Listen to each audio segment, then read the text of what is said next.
Episode 3 की शुरुआत वहीं से होती है जहाँ पे एपिसोड 2 एंड हुआ था। हियांग चोई को किस करने वाला होता है। वो चोई को हिप्नोटाइज करने की कोशिश करता है, तभी चोई अपना मुंह फेर लेता है और किस नहीं होता। एनीवे, चोई की नजर एक कैमरा पे पड़ता है। वो उसे लेता है और हियांग से पूछता है क्या मैं इससे एक पिक्चर ले सकता हूँ। तभी हियांग को असली हियांग की बात याद आती है। उसने भी ऐसे ही पूछा था। वो बोलता है मैं इससे पिक्चर नहीं लेता। चोई बोलता है ठीक है। उसके बाद उन दोनों को रोड पे वॉक करता हुआ दिखाया जाता है। चोई बोलता है हियांग आज मैंने बहुत मजा किया। हियांग बोलता है मैंने भी। चोई बोलता है क्या मैं अगली बार फिर से तुम्हारे ठिकाने पे रुक सकता हूँ। हियांग बोलता है ये ठिकाना नहीं है। चोई बोलता है क्यों नहीं, ये ठिकाना ही है जहाँ मैं फिर से रुकना चाहता हूँ। हियांग बोलता है ओके, जब भी बोर हो जाओ तो चले आना। फिर चोई का भाई वहाँ पे आता है और चोई को पुकारता है। चोई हियांग को बाद में मिलेंगे बोल के वहाँ से चला जाता है। फिर नेक्स्ट डे का सीन दिखाया जाता है। हियांग कुछ पढ़ रहा होता है, तभी वहाँ पे चोई आता है। चोई उसके सामने बैठता है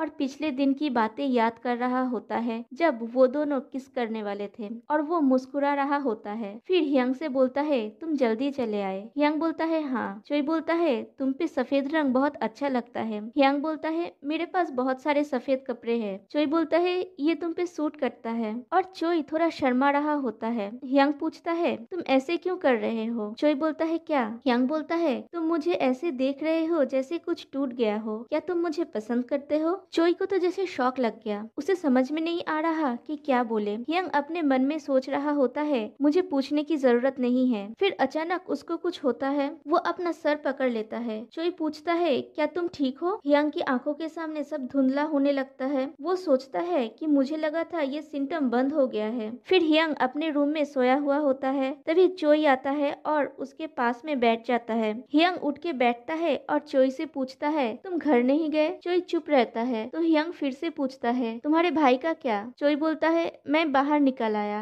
हियांग बोलता है क्या तुम्हें अलाउ किया गया। चोई बोलता है नहीं। हियांग फिर अपने मन में सोचता है कि मुझे इमोशनली अटैच होने से पहले ही अपना काम खत्म करना होगा। फिर वो चोई को पूछता है मेरा मजाक बहुत ज्यादा हो गया राइट। चोई बोलता है नहीं, मुझे भी पता है कि वो मजाक था। फिर हियांग उसकी नी के ऊपर हाथ रखता है और पूछता है क्या मैं कुछ पूछ सकता हूँ। चोई बोलता है क्या। हियांग पूछता है क्या तुम मुझे पसंद करते हो। चोई बोलता है तुम्हारा क्या, क्या तुम मुझे पसंद करते हो। हियांग बोलता है हाँ, मैं तुम्हें पसंद करता हूँ। चोई बोलता है तुम मेरे साथ फिर से मजाक नहीं कर रहे हो राइट। हियांग बोलता है नहीं, क्या मैं तुम्हें किस कर सकता हूँ। फिर चोई के भाई को दिखाया जाता है। वो चोई को कॉल कर रहा होता है लेकिन उसका फोन अनरीचेबल होता है। फिर हियांग और चोई को दिखाया जाता है। हियांग चोई के गले पे ऐसे हाथ रखता है जैसे वो अपने शिकार को पकड़ रहा है, और वो चोई को किस करने जाता है। उसकी आंखें नीली हो जाती है। उन दोनों की लिप्स टच होते ही है कि तभी चोई का भाई वहाँ आ जाता है। वो हियांग को पहचान जाता है। वो बोलता है तुम क्या कर रहे हो बास्टर्ड। तभी हियांग चोई की लिप्स पे बाइट करता है, लेकिन वो कुछ करने से पहले ही चोई का भाई उसे पकड़ लेता है और बोलता है तुम मेरे छोटे भाई के साथ क्या करने की सोच रहे थे। चोई उसको छुड़ाता है। फिर चोई का भाई उसे लेके वहाँ से चला जाता है। फिर हियांग उस लेडी की बात याद करता है। वो बोली थी पहले तुम्हें उसे अपने प्यार के जाल में फंसाना होगा, शुद्ध खून का स्वाद लेने के लिए, इंसान बनने के लिए तुम्हें उसका दिल जीतना होगा। एक वैम्पायर मौत की राह पर चलता है जब वो किसी का खून चूसता है, लेकिन एक वैम्पायर जब शुद्ध खून पीता है तब वो इंसान बन सकता है। फिर वो चोई की बातें याद करता है। चोई ने उसे बोला था जब वो छोटा था तो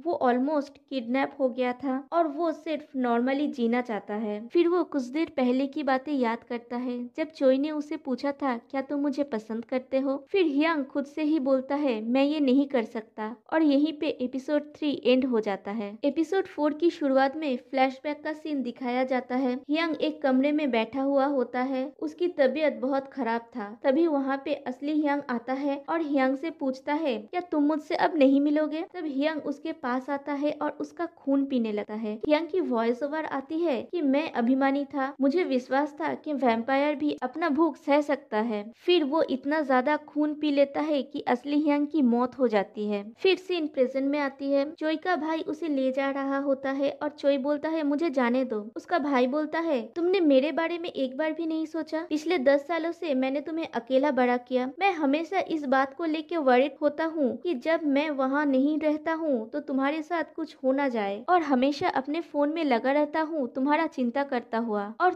तुम मेरे बिल्कुल भी परवाह नहीं करते राइट। प्लीज मेरा फोन पिक करो, मुझसे कांटेक्ट करो, मुझे बोलो तुम कहाँ हो। चोई बोलता है क्या ये कोई क्राइम है? उसका भाई बोलता है क्या? चोई बोलता है मैंने इतना गलत क्या कर दिया? क्या मैं उसके साथ भी नहीं रह सकता जिससे मैं पसंद करता हूँ? उसका भाई बोलता है क्या तुम उसे पसंद करते हो? चोई बोलता है हाँ, मैं उसे पसंद करता हूँ। उसका भाई बोलता है तुम मुझे पागल बना दोगे। चोई बोलता है आप ऐसा कर रहे हो क्योंकि वो एक लड़का है। उसका भाई बोलता है मेरी बात ध्यान से सुनो, तुम ऑलमोस्ट मरने वाले थे। चोई बोलता है क्या? उसका भाई बोलता है एक वैम्पायर से। चोई बोलता है वैम्पायर? उसका भाई बोलता है तुम स्पेशल हो क्योंकि तुम एक शुद्ध खून वाला इंसान हो। फिर अगले दिन का सीन दिखाया जाता है। चोई फिर हियांग के रूम में आता है। हियांग वहाँ पे नहीं था। चोई वो कैमरा लेता है और उस कैमरा से जुड़ी पिछले दिन की बातें वो याद करता है और वो मुस्कुराता है। फिर सीन चेंज होता है और उस लेडी को दिखाया जाता है। हियांग वहाँ पे आता है। वो लेडी पूछती है तुमने अभी तक उसका खून नहीं पिया? हियांग बोलता है तुम देख ही सकती हो। तो वो लेडी बोलती है तुम तो इतना कॉन्फिडेंट थे, तुम अब तक कर क्या रहे हो? हियांग की आंखों के सामने फिर से सब धुंधला हो जाता है। वो लेडी बोलती है क्या तुम इंसान बनना चाहते भी हो? हियांग बोलता है मैं अभी तुम्हें क्लियरली देख भी नहीं पा रहा हूँ। वो लेडी बोलती है तुम इस सिचुएशन में हंस कैसे सकते हो? हियांग बोलता है कुछ ऐसा है जो मैं 500 साल जीने के बाद सीखा। वो लेडी बोलती है क्या?